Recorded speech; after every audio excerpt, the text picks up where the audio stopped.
Alright, in this clip, we are going to learn how to light a 3D scene in Nuke. And I will start here with the fresh Nuke because I'd like to start working on that matte painting that I'd like to animate here. Okay, so we do have here a planet, and this is what we are going to try to do first in Nuke. So we'll come back to Nuke, and I will come to the 3D menu here and create into the geometry menu, create a sphere. And this sphere is going to be our planet. So I will go real quick here because it's stuff that we did in the previous clip, but I will create a scanline render and I will create a camera as well. As a quick reminder, you can create a node by typing the tab key and then searching for the name of the node that you'd like to create.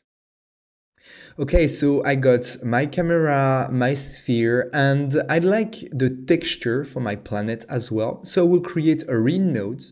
So coming here to the menu and click on read, and I will navigate to the material folder coming with this course. And under the texture folder, you will find here the planet texture. So we'll open that texture on my read node, and I will connect the texture to my sphere. Now, I need to move a little bit my sphere in order to be seen by my camera.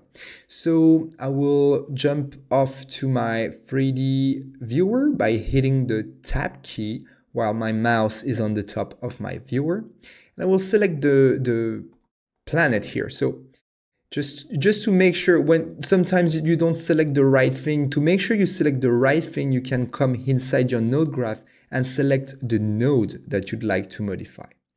Okay, now with the Z here, I will just put my planet a little bit further away to make sure that the planet is viewed by the camera.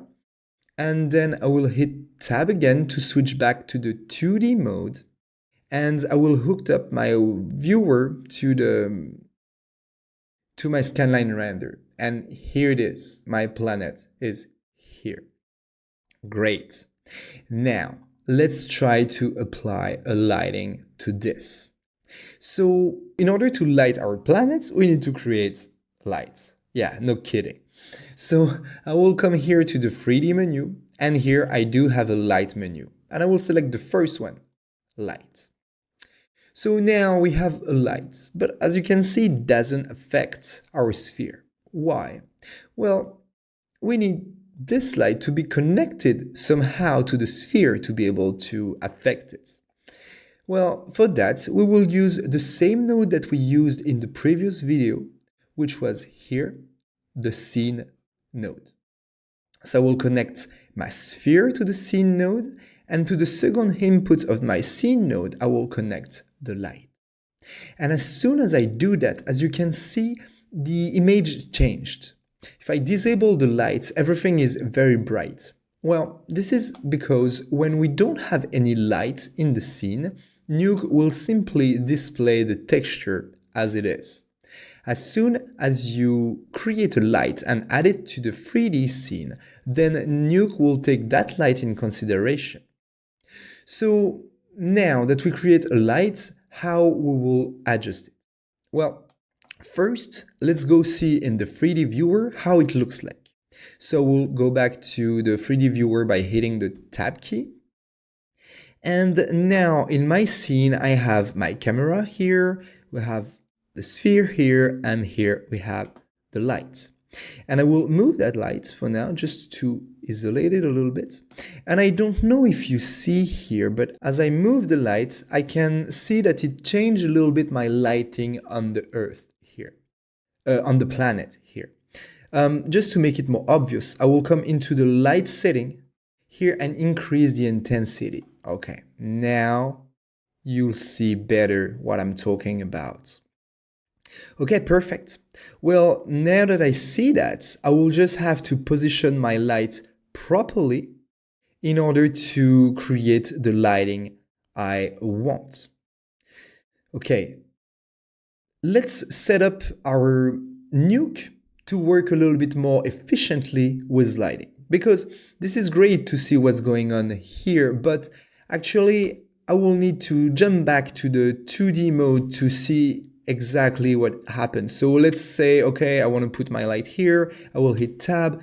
Okay, maybe not. So we'll come back here and modify. This is not the easiest way to do it. What I like to do is to create another viewer and try to see in real time what happened in 2D and 3D at the same time. How to do that? Well, you'll see, it's very simple. Let's come here, click on the little icon here, and I will click on Split Horizontal. So basically, I'm creating a new pane where I can put something else. And I will come into my node graph and do Command I or Control I to create a new viewer. And I will hook up that viewer after my skyline render, and I will move that viewer here, right here. Then we have two viewers. One, the viewer 1 here, as you can see the name, and the viewer 2. The viewer 2 will stay in 2D, and the viewer 1 will be our 3D viewer. So now if I move my light, I can see more or less in real time what I'm doing. Okay, now we are actually ready to light the planet. So let's meet up in the next clip to do so. See you there.